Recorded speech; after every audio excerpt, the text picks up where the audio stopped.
Me dá a imagem do Major Carvalho. Cadê a imagem? Deixa eu contar pro povo essa história. Cadê o Major? Esse fortão aí? Mas ele não estava morto? É do próximo caso já, Edu. Não estava morto já, o sujeito? Ih, rapaz, está vivo? Ele tinha forjado a própria morte.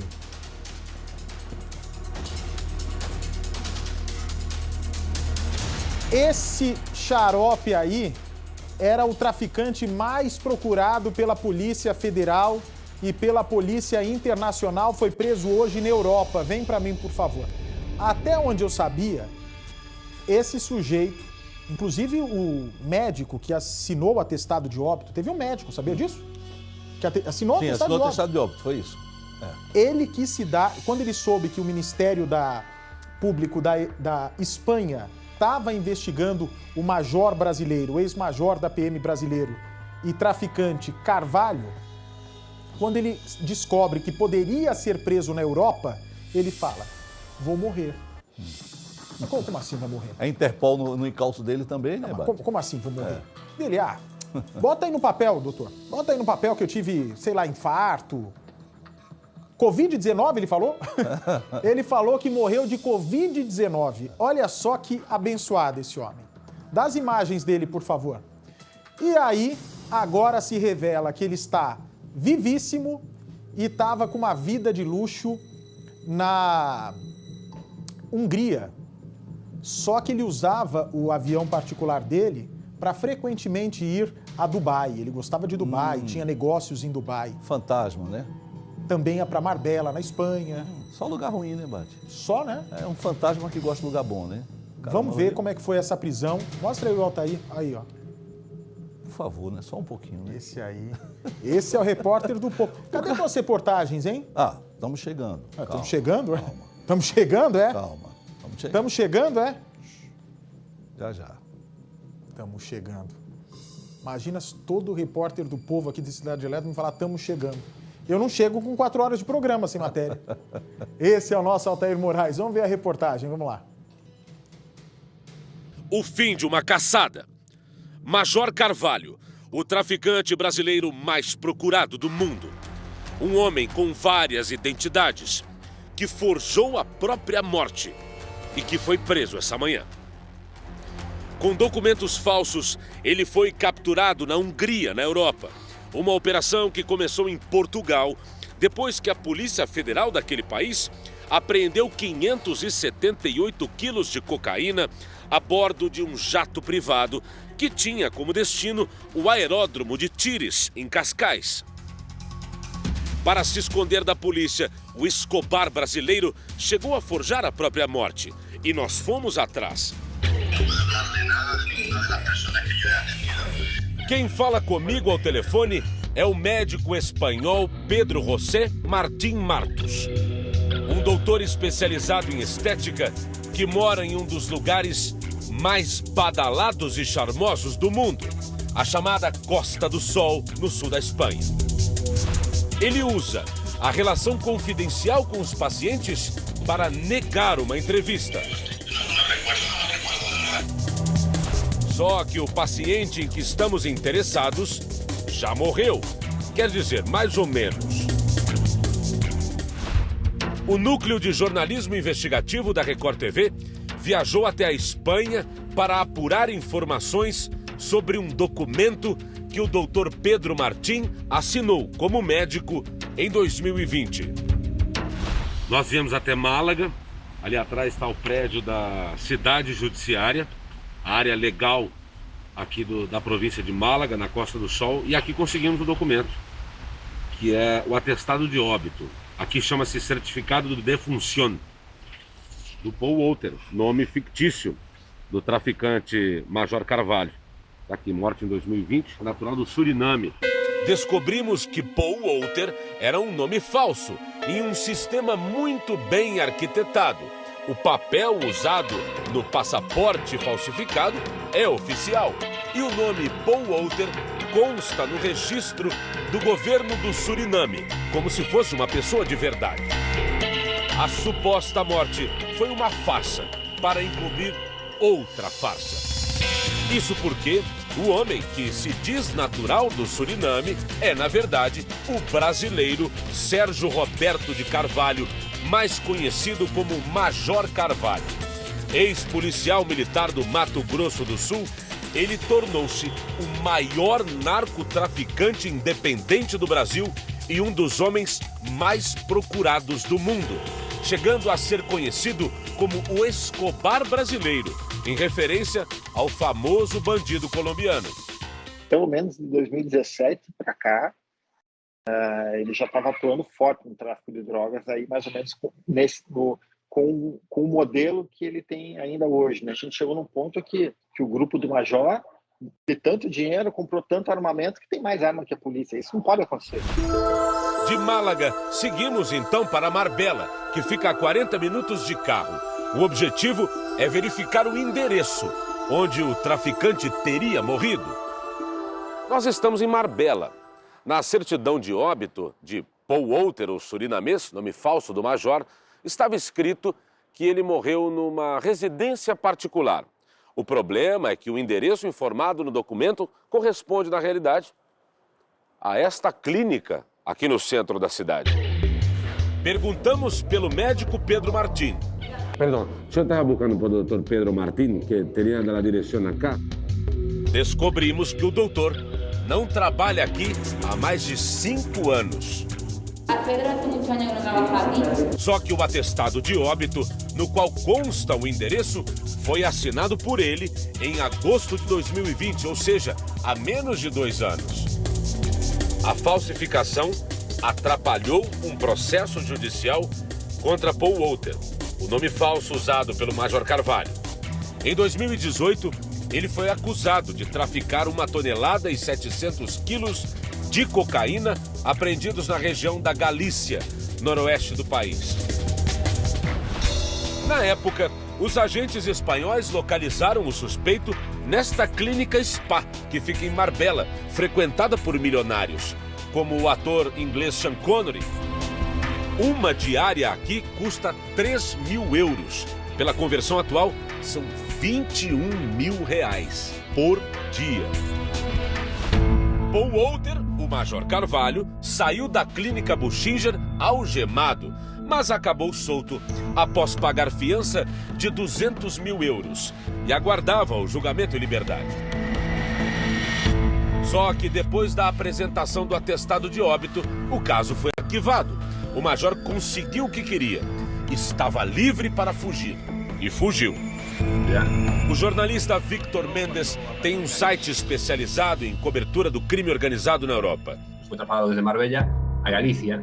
Ele foi levado de Marbella à Galícia e aqui se apresentou à Polícia Federal, que estava investigando o caso. A justiça estava muito segura de que ele era o autêntico responsável desses 1.700 quilos de cocaína.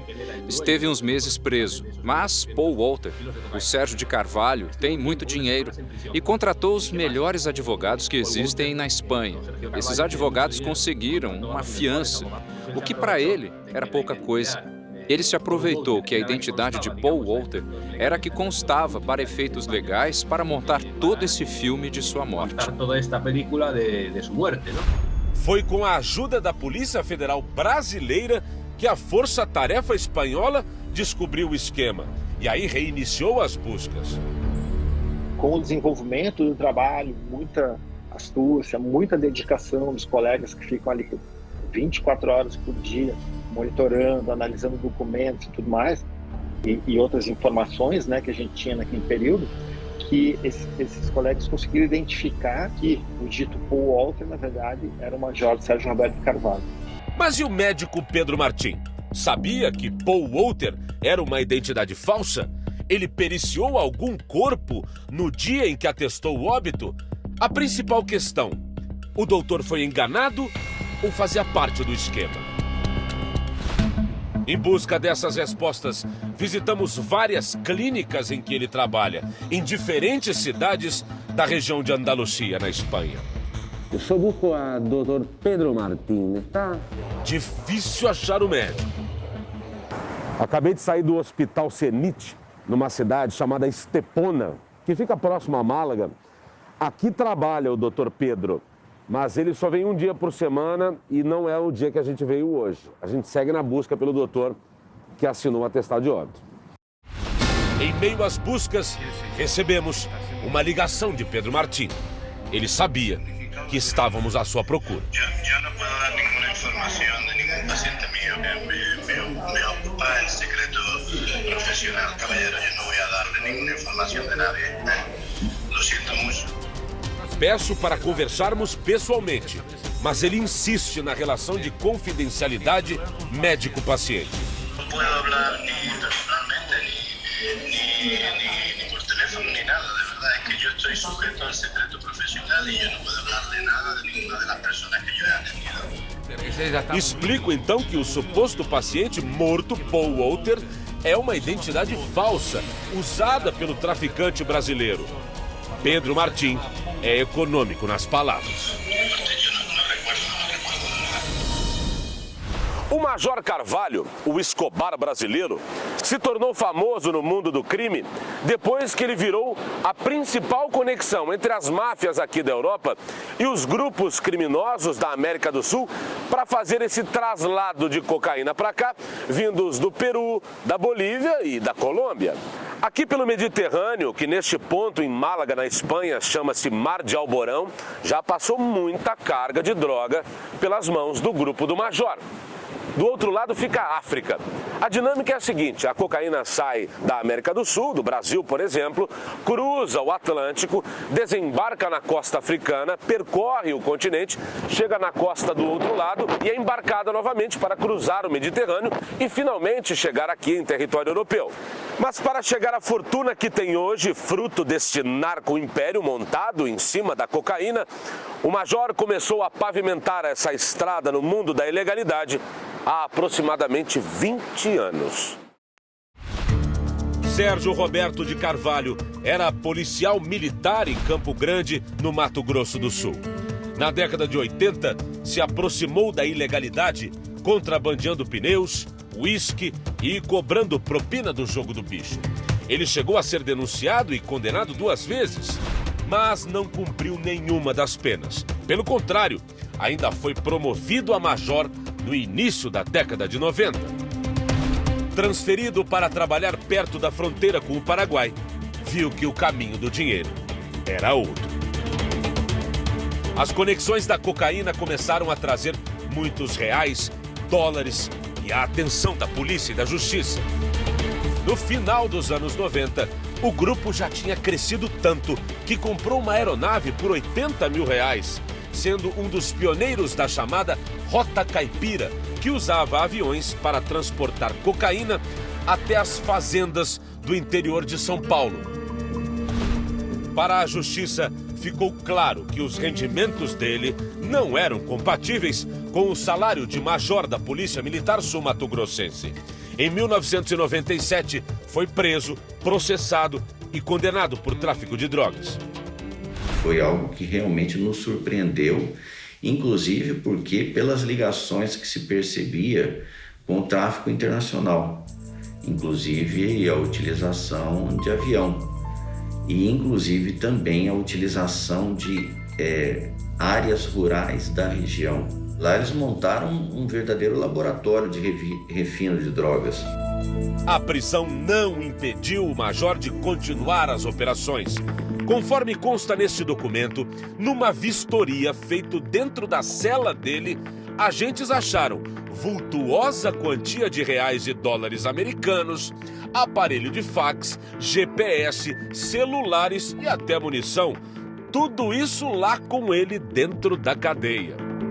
A pena total chegou a 13 anos, mas, beneficiado por progressões de regime, Carvalho saiu da prisão no início dos anos 2000 e decidiu ampliar sua rede. Ele acabou fundando a organização criminosa dele, organizando ela no sentido de ter um contato desde o produtor da cocaína nos países andinos, trazer a matéria-prima para dentro do Brasil. Depois eles mandam os portos, né? Porque através da modalidade portuária eles conseguem remeter uma quantidade muito maior de cocaína em cada exportação. A Interpol, a Polícia Internacional, aponta Carvalho como responsável por introduzir meia centena de toneladas de cocaína no continente europeu.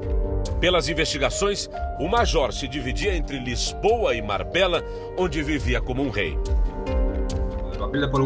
O papel de Paul Walter era o de um grande chefe das drogas, e os grandes chefes das drogas aqui na Espanha estão sempre em segundo plano, não chamam a atenção. Sempre tentam manter as aparências, não são pessoas violentas, pelo contrário. Então a polícia sabia que ele era o dono da mercadoria, mas não sabia quem era realmente. Pensavam estar investigando um homem do Suriname, como dizia seu passaporte. A Costa do Sol é um refúgio de muitos europeus que visitam a região no verão por causa das belas praias e altas temperaturas. Mas a área também é conhecida pelo alto índice de tráfico de drogas. Hoje a Europa está atolada em cocaína e há cada vez mais grupos organizados que querem sua parte do mercado. Há tanta cocaína hoje no mercado que a droga sequer é escondida nos containers. O mercado está mais profissionalizado, eles têm ajuda da tecnologia e há muito mais gente atuando nisso, incluindo no Brasil. Fortuna na mão de um traficante impõe uma necessidade: lavar dinheiro.